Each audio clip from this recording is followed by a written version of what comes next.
Snow-capped mountains, clear blue skies, and a lake that's even bluer. Not a bad place to be waiting for a lift. I'm in the southern Alps of New Zealand waiting for a guy who's promised to give me a lift. And I've been told to expect something pretty amazing. Yeah, well, that's pretty amazing. It's a bite-sized hovercraft called the Slider, and its inventor, Steve Priest, has made it as affordable as a second car. Steve! Oh, this should be fun. Ready? Yep, let's go!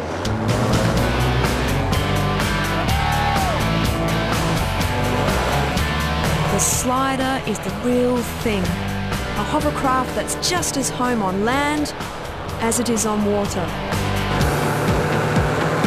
It's got a top speed of 90 kilometres an hour and one of the most awesome burnouts in the business.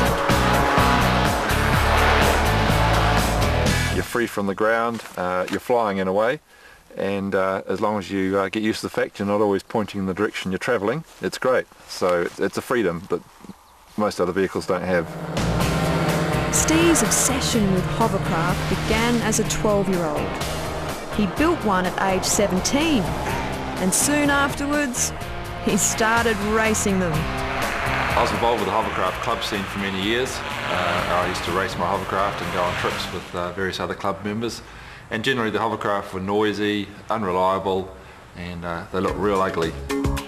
So Steve came up with a design of his own, the Slider.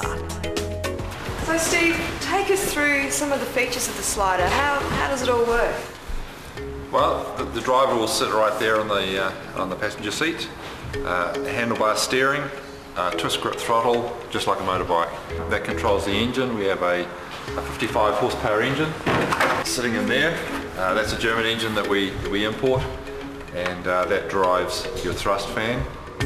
And there are two centrifugal lift fans, constantly sucking air in for the air cushion. And how long does it take to build something like this? From start to finish, around about 3 weeks. So Christopher Cockrell may have been credited with inventing the hovercraft in the 1950s, but it was Leonardo da Vinci who first considered a craft floating on air. If only he were alive to see this baby in action. This thing can go anywhere, except up steep hills. And in terms of the environment, it's low impact. Because it is flying above the surface, especially over water, there's nothing underneath to harm any animals such as fish or turtles or those sort of things. It'll actually hover over a person without causing any harm as well. The secret to the Slider's success is the skirt system. It's built in sections and incredibly robust. It certainly gives it a flexibility. It's surprisingly tough. It's good when you're coming up against a wharf or bumping up against a boat. I've even seen it absorb a lot of impact if someone doesn't drive it too accurately. Well, let's test that out, shall we? I've seen the expert in action, so let's see how I go. Do you reckon I could? You sure? You trust me with it? Yeah, go for it. Green button. Oh, green button.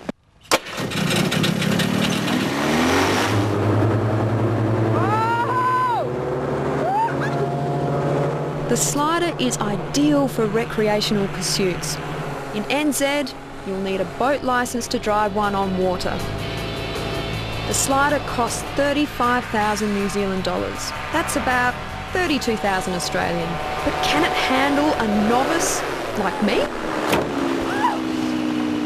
No worries. That didn't hurt a bit.